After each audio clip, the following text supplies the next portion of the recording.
Lucas 22:20. Dice la Escritura: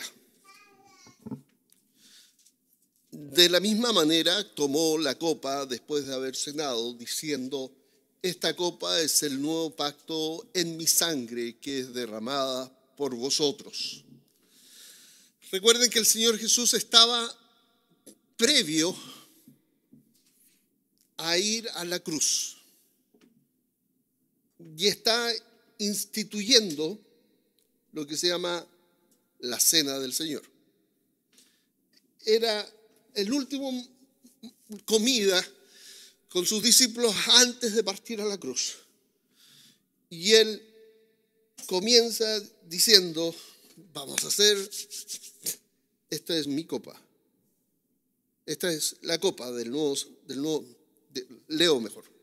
Versículo 20. Esta copa es el nuevo pacto en mi sangre. Enfatizó esta idea. Viene un nuevo pacto. Si viene un nuevo pacto, es que había un antiguo pacto. Y parece de perogrullo, parece sin sentido el que yo diga, si es que había un nuevo pacto, es que estaba pasando el antiguo pacto. ¿Y cuál era el antiguo pacto? Hay un nuevo pacto. ¿Pero cuál era el antiguo? Cuando Israel estaba en Egipto, Dios lo liberó con mano poderosa, dice la Escritura. Cuando estaba en esclavitud en Egipto, cuando Israel era esclavo en Egipto, este Israel clama a Dios y lo libera.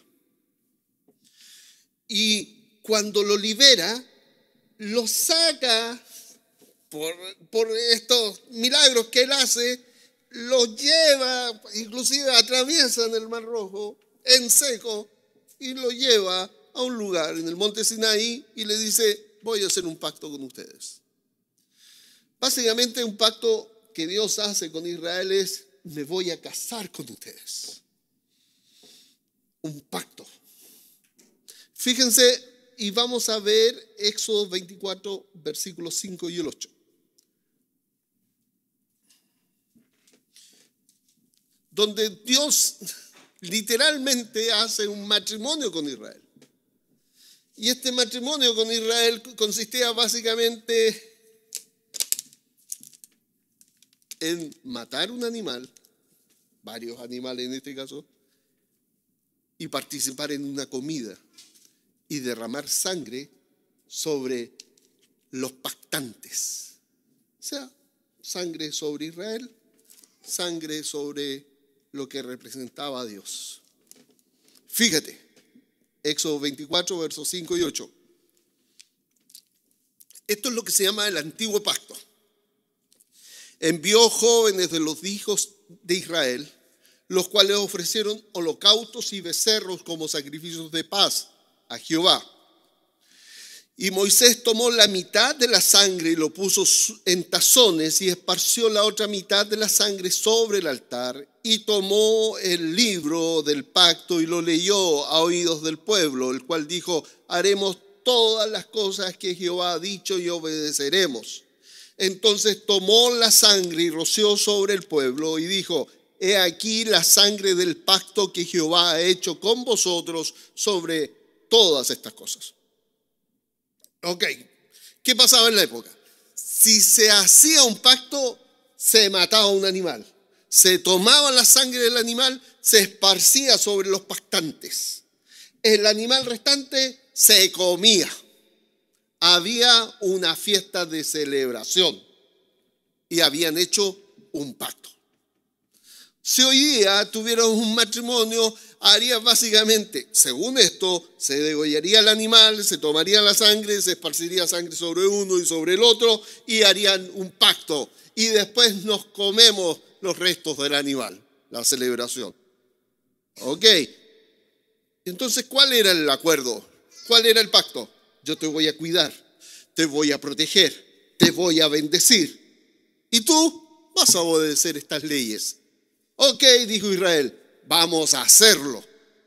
¿Pero sabes lo que ocurrió? Israel hizo todo lo contrario a lo que había prometido. Dios lo había rescatado de Egipto con mano poderosa.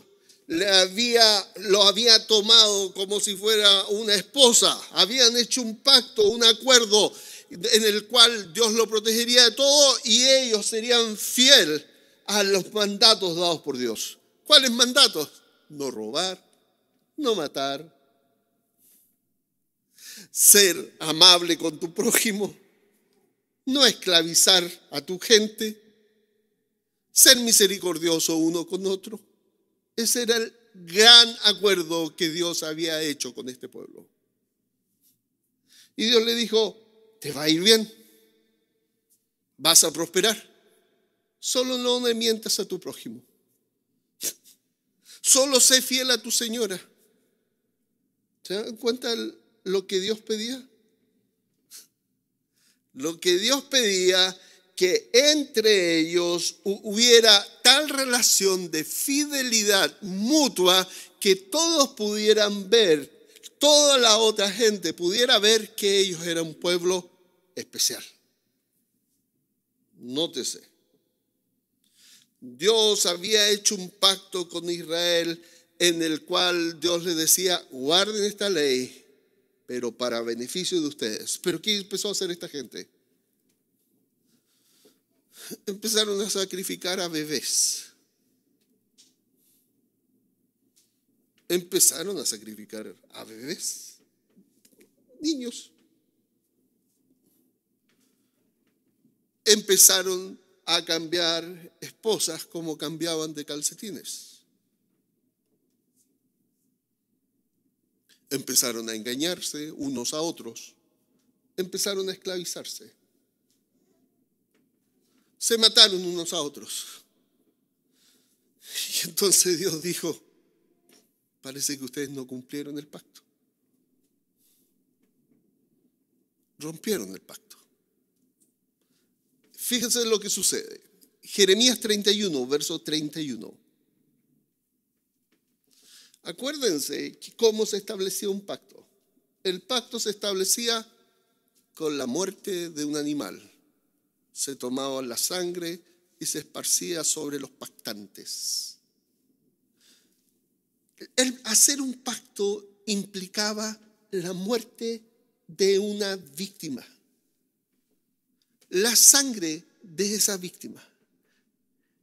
Y Jeremías, cientos de años antes de que viniera el Señor Jesucristo a la tierra, cientos de años antes de que Jesús dijera algo sobre el pacto, dice, he aquí, Jeremías 31, verso 31 al 34, he aquí vienen días, dice Jehová, en el cual haré un nuevo pacto con la casa de Israel y la casa de Judá.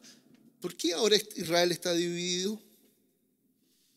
Israel está dividido porque habían roto el pacto. Y esa división se manifiesta en la división del propio pueblo. Bueno, pero además plantea acá Jeremías que viene un nuevo pacto. ¿Cómo se hacía un pacto? El pacto se hacía en base al sacrificio de un animal, en base al derramamiento de sangre, en base a cubrir con sangre. Cuando dice Jeremías que va a hacer un nuevo pacto, quiere decir implícitamente que va a haber una víctima inocente que pagaría el precio de este nuevo pacto. Y dice, continúa diciendo el versículo, no como el pacto que hice con sus padres el día que tomé su mano para sacarlos de la tierra de Egipto. Nótese cómo mira a Israel estando en esclavitud y le dice, pero no lo voy a hacer de esa manera. Porque ellos invalidaron mi pacto, aunque fui yo como un esposo para ellos, dice Jehová. Pero este es el pacto que haré con la casa de Israel después de aquellos días, dice Jehová. Daré mi ley en su mente y la escribiré en su corazón. Cuando leemos aquí mi ley en su mente y la escribiré en su corazón, es el Espíritu de Dios el que viene a la mente y al corazón para que nosotros podamos entender esto. Y esto es importante, hermanos. No tiene que ver con cuán inteligente eres. No tiene que ver con cuán buenas notas tuviste en la escuela. Tiene que ver con que el Espíritu Santo alumbre tu mente y tu corazón. No es una cuestión de inteligencia. Es una cuestión del Espíritu iluminando tu mente y tu corazón. Y dice ahí, continúa ahí, yo seré a ellos por Dios y ellos serán por pueblo. No enseñará más a ninguno a su prójimo, ni ninguno a su hermano diciendo, conoce a Jehová, porque todos me conocerán, desde el más pequeño de ellos hasta el más grande. Dice Jehová, y acá es, fíjense lo que dice, a razón del pacto, porque perdonaré la maldad de ellos y no me acordaré más de sus pecados. Dios va a hacer un pacto en el cual todos los pecados que no eran posibles ser perdonados en el antiguo pacto, en este nuevo pacto iba a ser posible perdonar. Dos pactos. Uno en el cual le dice a Israel, haz esto y yo te bendeciré y vivirás. Israel rompe todo. Israel dice sí, pero hace todo lo contrario. Invalida el pacto. Comete pecados inimaginables.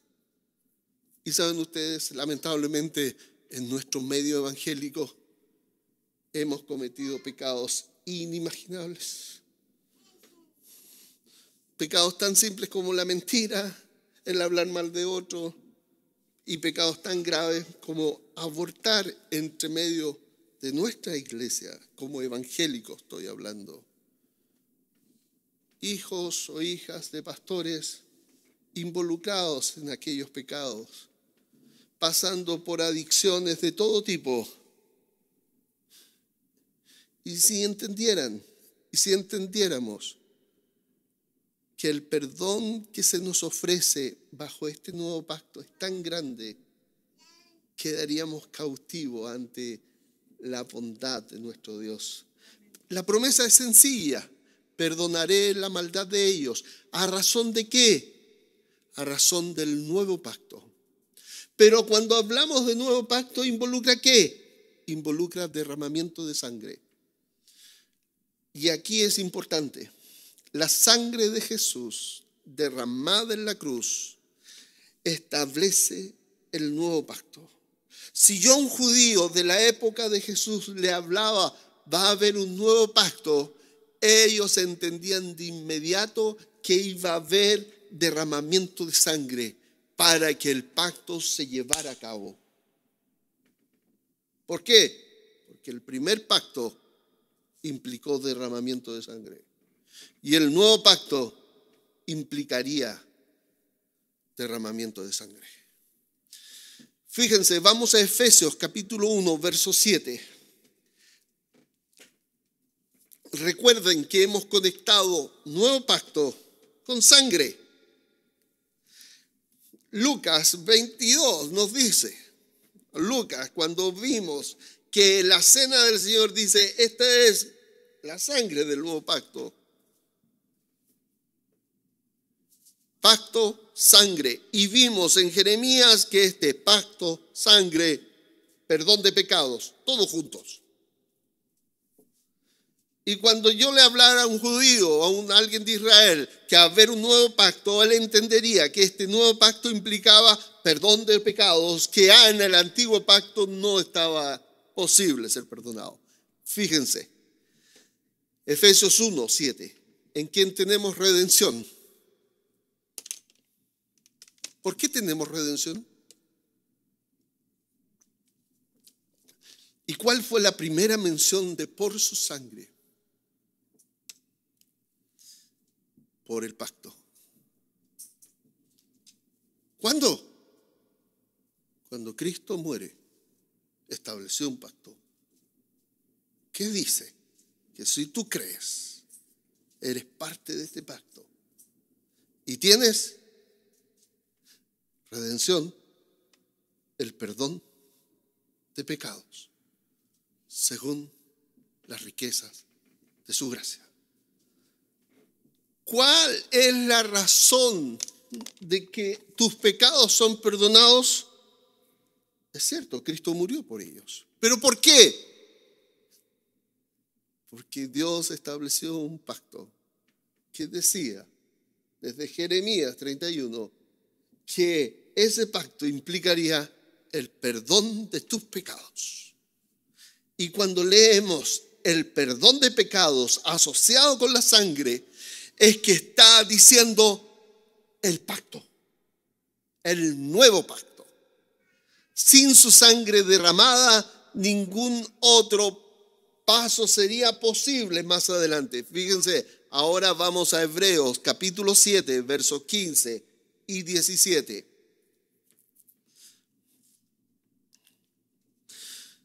Cuando un israelita yo le dijera va a haber un nuevo pacto, él entendía de inmediato que va a haber derramamiento de sangre.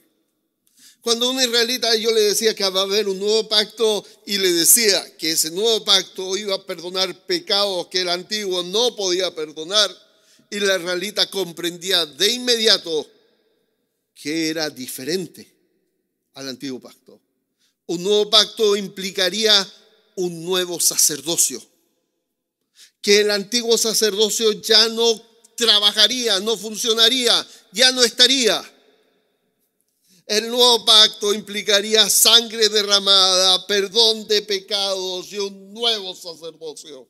Fíjense, y aún, Hebreos 7:15, y aún esto es aún más manifiesto. Si a semejanza de Melquisedec se levanta un sacerdote distinto, no constituido conforme a la ley de mandamiento, del mandamiento acerca de la descendencia carnal, sino según el poder de una vida indestructible, pues se da testimonio de él. Tú eres sacerdote para siempre, según el orden de Melquisedec. Fíjense, en el antiguo pacto, para yo ser sacerdote o sumo sacerdote, tenía que ser levita y de la familia de Aarón, llevar el apellido Aarón. Si no llevabas el apellido Aarón, no eras ni sacerdote, ni menos sumo sacerdote. Jesús no era de la familia de Aarón. Jesús era de la familia, particularmente de la tribu de Judá y de la familia de David, hijo de David. Y entonces no podía ser sacerdote, ni menos sumo sacerdote. Pero, ¿por qué llega a ser sumo sacerdote? El texto dice, según el poder de una vida indestructible. La razón de por qué llega a ser sacerdote es porque Él resucitó por la vida indestructible que vence la muerte. Nuevo pacto, otra vez, sangre derramada, perdón de pecado, nuevo sacerdocio. Cristo, cual nuestro sumo sacerdote. Y fíjense lo que dice Hebreos 9:24. Dice, porque no entró Cristo en el santuario hecho de manos, figura del verdadero, sino en el cielo mismo para presentarse ahora por nosotros ante Dios. Pero ¿por qué Él se puede presentar por nosotros ante Dios? Recuerden, porque hizo un nuevo pacto y ese nuevo pacto fue por su sangre. Vuelvo a decir, antiguo pacto roto. No hay antiguo pacto. No hay ya. Si tú quieres guardar los 10 mandamientos, si quieres guardar todas las leyes que aparecen, yo te digo, no hay antiguo pacto.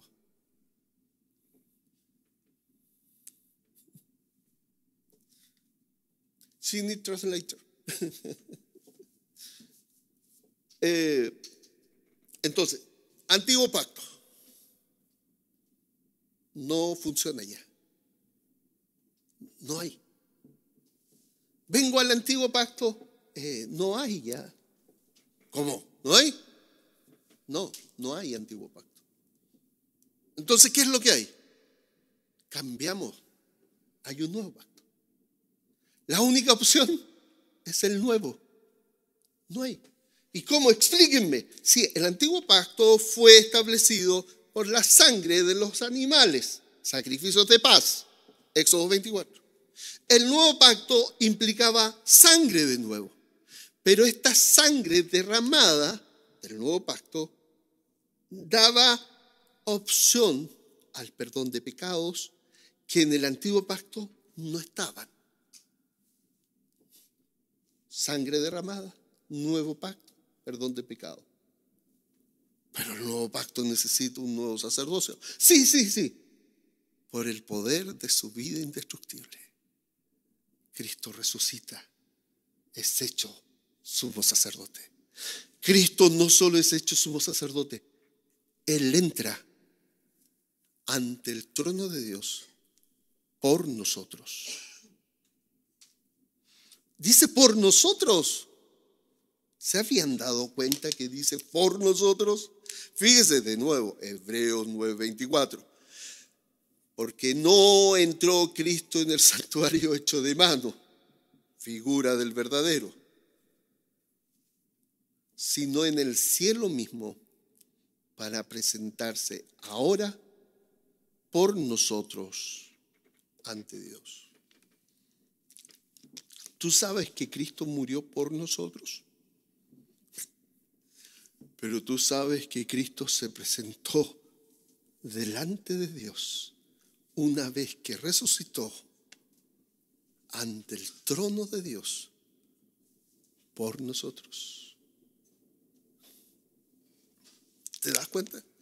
No solo murió por nosotros, sino que se presentó ante el trono por nosotros. Versículo 14 de Hebreos 9. Acá habla acerca de cuánto más la sangre de Cristo. Dice, cuánto más la sangre de Cristo, el cual, mediante el Espíritu eterno, se ofreció a sí mismo sin mancha, limpiará vuestras conciencias de obras muertas para que sirváis al Dios vivo. Cuando leas la sangre de Cristo, tienes que pensar de inmediato en la sangre del pacto.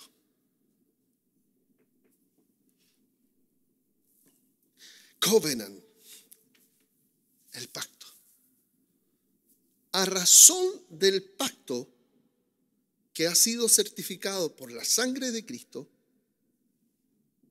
Él se ofrece por medio del Espíritu eterno a sí mismo, sin mancha a Dios. A razón por el pacto, la sangre derramada que ratificó el pacto, tu conciencia, todo tu ser es limpio para que sirvas al Dios vivo. Verso 23 de Hebreos 9. Fue pues necesario que las figuras de las cosas celestiales fuesen purificadas así, pero las cosas celestiales mismas con mejores sacrificios que estos. Cuando Cristo entra en los cielos, y aquí yo me rompo la cabeza diciendo, ¿qué significa que las cosas celestiales fueron purificadas? ¿Y sabes qué? No sé, pero que fueron. No tengo idea qué significa que las cosas celestiales hayan sido purificadas, porque mi cabeza dice, entonces mi pecado contaminó inclusive las cosas celestiales, y no me cabe en la cabeza cómo mi pecado llega ante el cielo mismo, contaminando al cielo. Y cuando dice el texto, dice, Cristo entra para limpiar lo que yo contaminé. Y fíjate lo que dice el texto. Es la entrada de Él. O sea, Cristo muere, sacrificio de pacto, su sangre derramada, certifica el pacto. Resucita, es hecho sumo sacerdote, entra a los cielos, purifica los lugares celestiales, estando en los cielos. Wow. Fíjate, Hebreos capítulo 10, verso 12.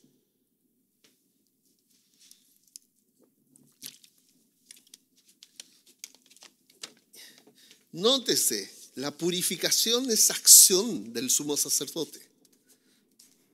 Y Cristo llega a ser sumo sacerdote después de su resurrección. Verso 12. Pero Cristo, habiendo ofrecido una vez para siempre un solo sacrificio por los pecados, se ha sentado a la diestra de Dios. Y aquí otra vez mi cabeza es como, a ver, ¿te acuerdas que el catolicismo te dice que la misa los domingos tras domingos se repite el sacrificio de manera incruenta? Estupidez grande. Porque lo que ocurre en la cruz fue un pacto que Dios hizo con el hombre una sola vez. No se puede repetir un pacto todos los domingos, ni todas las veces. Es como si fuera y me caso con mi esposa y voy donde el juez y le digo, vengo a casarme. Y al otro domingo vengo a casarme de nuevo. Y al siguiente domingo vengo a casarme otra vez. Y todos los domingos vengo a casarme. No, usted ya se casó. Usted ya hizo el pacto. Y cuando celebramos la cena del Señor, estamos recordando el pacto que Dios hizo con nosotros. ¿Ya? La sangre derramada. Ya, entonces, fíjate lo que pasa. Cristo muere, el pacto está hecho, resucita, el nuevo sacerdocio está en la resurrección, ya está hecho, entra en los cielos una sola vez y se presenta por nosotros en los cielos, a razón de su sangre del pacto. No es que presente sangre allá en el cielo, sino la razón de por qué Él se presenta en los cielos es porque hay un pacto acá en la tierra que se hizo en la cruz. Y entonces en los cielos se presenta por nosotros. ¿Y saben quién está en los cielos? Un hombre perfecto. La nueva creación de Dios en Cristo. Y cuando Él entra, nosotros entramos con Él. Romanos 3:25, y acá es un texto que también explotó en mi cabeza, porque solo esto se puede entender cuando lees el original a la luz de esto. Entender que el propiciatorio es el trono de la gracia de Dios. Entender que el propiciatorio es el lugar de encuentro que Dios tiene con su pueblo. El propiciatorio es el lugar donde nosotros nos encontramos con la gracia de Dios. Romanos 3:25. Hay una versión inglesa que es una de un caballero de apellido Young. Dice, esa versión inglesa dice, a quien Dios puso como mercy seat, como asiento de misericordia. En el griego, cuando dice a quien Dios puso como propiciación, el original, el escrito por Pablo, no dice propiciación, dice como propiciatorio. En el griego, propiciación es hilasmos. En el griego dice hilasterión, que significa lugar de gracia, lugar de misericordia. que en el Antiguo Testamento inglés esa palabra se traduce como mercy seat. Entonces, cuando dice en nuestra versión española a quien Dios puso como propiciación, debe decir a quien Dios puso como propiciatorio, y que en inglés se traduce mercy seat. ¿Quién es nuestro propiciatorio? Lo voy a preguntar de otra manera. ¿Quién es nuestro trono de gracia? Más que un lugar, es una persona. ¿Quién es el lugar de encuentro con la gracia de Dios? Por medio de la fe en su sangre. ¿Qué significa eso? Recuerden, cuando hable de su sangre, ¿a qué nos estamos refiriendo? Ok, vamos a leer de nuevo. A quien Dios puso como el lugar de encuentro a razón del pacto firmado con sangre.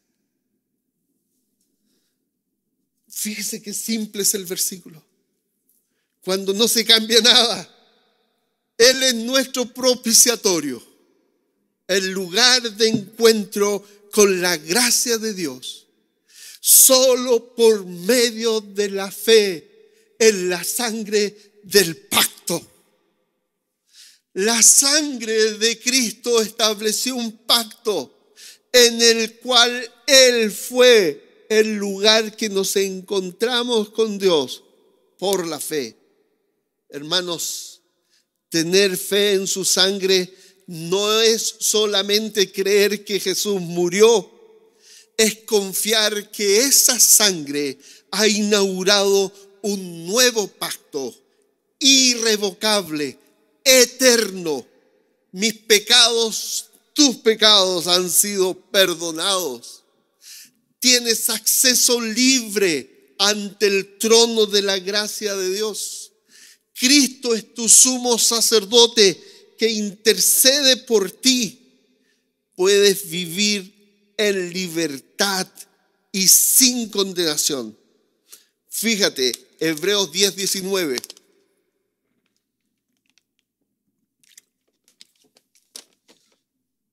Dice, Hebreos 10:19. Así que, hermanos, teniendo libertad para entrar en el lugar santísimo por la sangre de Jesús. ¿Por qué por la sangre de Jesús tienes libre entrada? Ok, te lo explico de nuevo. ¿Te acuerdas que necesitó un nuevo pacto? Y eso implicó derramamiento de sangre, lo cual tiene como consecuencia perdón de pecados. Y como consecuencia del nuevo pacto hay un nuevo sacerdocio. Y este nuevo sacerdocio es Cristo, que entra en los cielos ante el trono de la gracia, y que quien está en el trono es Cristo, y por lo tanto a razón de su sangre tienes libre entrada ante el mismo lugar santísimo por la fe en su sangre. Así que, hermanos, teniendo libertad para entrar en el lugar santísimo por la sangre de Jesús. Dios es Dios fiel.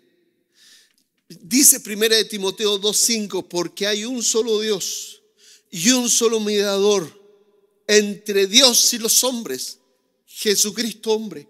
No hay otro mediador. No hay ni santo, ni María, ni nadie. No hay otro mediador, porque Él es nuestro propiciatorio. Porque Él es por la fe en su sangre. Entonces, la sangre del pacto no quedó en el Calvario, nos conecta con el cielo abierto. Es por su sangre que somos un solo pueblo. No importa tu origen étnico, no importa tu color de piel, no importa tu nivel educacional, no importa, porque somos el pueblo de Dios por su sangre. por su sangre implica que Dios hizo un pacto en Cristo. Y ese pacto nuevo por su sangre implicó un nuevo sacerdocio. Implicó la resurrección, implicó su entrada a los cielos, implicó su libre entrada ante el trono de la gracia. Todo por su sangre. Implica si tú pecas, tú tienes perdón de pecados. Si confiesas tu pecado por su sangre. Porque el pacto dice que si confiesas tus pecados, Él es fiel y justo. ¿A qué? Fiel al pacto, fiel a lo que Él dijo. Para perdón de tu pecado, para limpieza de tu pecado.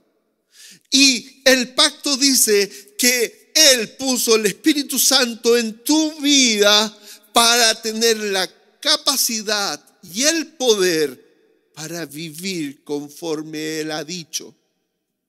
Todo por su sangre. Tú estás cubierta con la sangre del Cordero, por su sangre. ¿Y eso qué significa? Significa que eres parte del pacto. En su sangre, por su sangre, sentada en lugares celestiales, perdonados tus pecados, redimidos, libertados, santificados, justificados, y todo por su sangre. Entonces, hermanos, tenemos entrada libre por su sangre. Cuando yo era niño pentecostal, siempre en mi iglesia pentecostal, que no entendí ni aprendí nada, decían por su sangre. Nadie entendía, nadie lo explicaba. Y hoy día, siendo ya un viejo barrigudo, de barba, canoso, puedo decir, ya sé qué significa y puedo explicarlo. Hay veces que hay preguntas de niño que uno tiene y solo se responde cuando es adulto.